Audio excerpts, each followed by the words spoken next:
Hey there, my fellow lunatics, and welcome to Dakon's Madhouse. Hey there, everybody, and today we are going to be working on another build video. This one is my new favorite endgame ranged build. It's very versatile, works for pretty much any ranged playstyle. Let's take a look at the build. First up, for the helmet, we have got the Core Commander helm. This drops off of the Core Commander. Next, we have the Core Commander Brigandine for our chest piece, which also drops off of the Core Commander. For our legs, we have the bronze pants, and these are crafted at the Tin Anvil. We have the Pearl Lantern, which you can find at the Octarine Workbench. The necklace is the glass bead necklace, found in crates and chests within the Shimmering Frontier. For our rings, the first one we have is the gold crystal ring, crafted at the Jewelry Workbench. And then we also have Druidra's ring, which can drop off of the Hydra Druidra. The offhand item of choice here is the Hydra Tooth, which also drops off of the Hydra Druidra.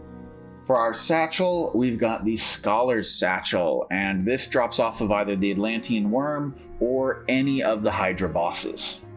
For weapons, I've got a Tome of the Deep, which drops off of chests and crates within the Sunken Sea. And really now you have any choice of weapon. Really whatever your favorite ranged weapon is, go for it. I played around with my three favorites, which are the Void Gun, which I think is a nice medium range speed. We've got the Ricochet Shuriken, which is a nice fast weapon. And then we've also got the Flintlock Musket, which is a very slow weapon with a high damage. Any of these weapons will work great for you. Take your pick. For our skills, let's start in the running tree. There's a couple of useful ones here. We've got Gotta Go Fast, which gives you a movement speed boost after you've been running for a short time. This is mostly useful against the final boss of Ursheim. And then we've also got Keeping Tempo, which gives you a 15% damage boost after you've been running for a short time. Useful for all bosses, especially useful when combined with Keeping Tempo.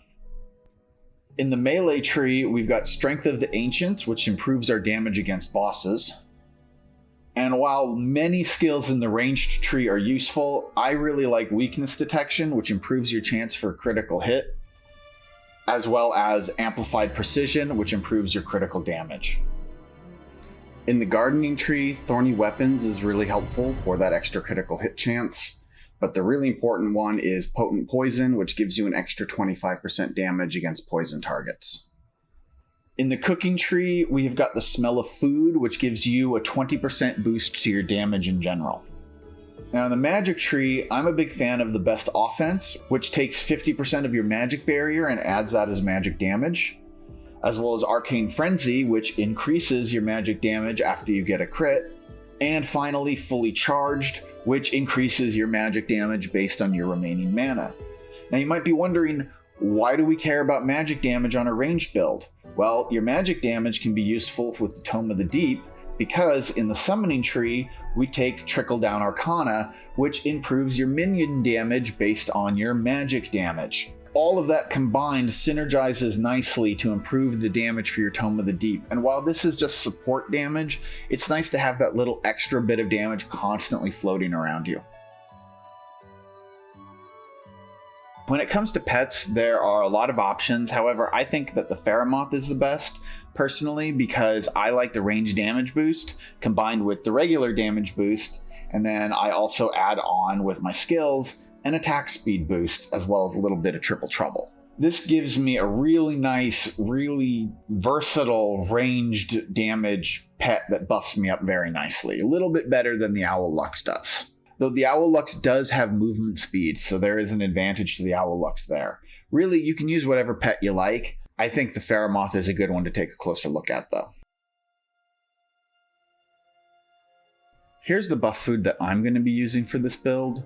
For a breakdown of all of these buff foods and how to make them, check out my endgame food buff video for all the details.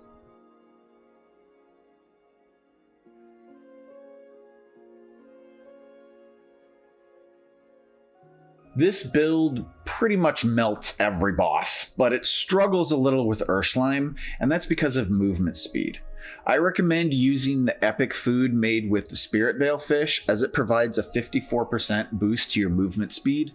You may also want to swap out the Hydra Tooth for Azios' Dash Feather during the Urslime fight.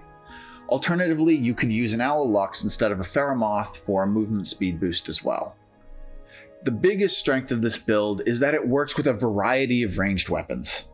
My favorite is the Void Gun, but slower or faster weapons also work equally as well, making this build extremely useful for any ranged playstyle. Leave a comment below with which weapon you prefer for this build, and let me know how well this build works for you. I hope you found this video informative and helpful. If you enjoyed it, please be sure to hit that like button, subscribe for future content, and if you are feeling really generous, please join us on Patreon or become a YouTube member. Your support means the world to me, and I can't do it without you. So, from the bottom of my heart, thank you for watching. Thank you for supporting the channel. Stay happy, stay healthy, and above all, stay crazy.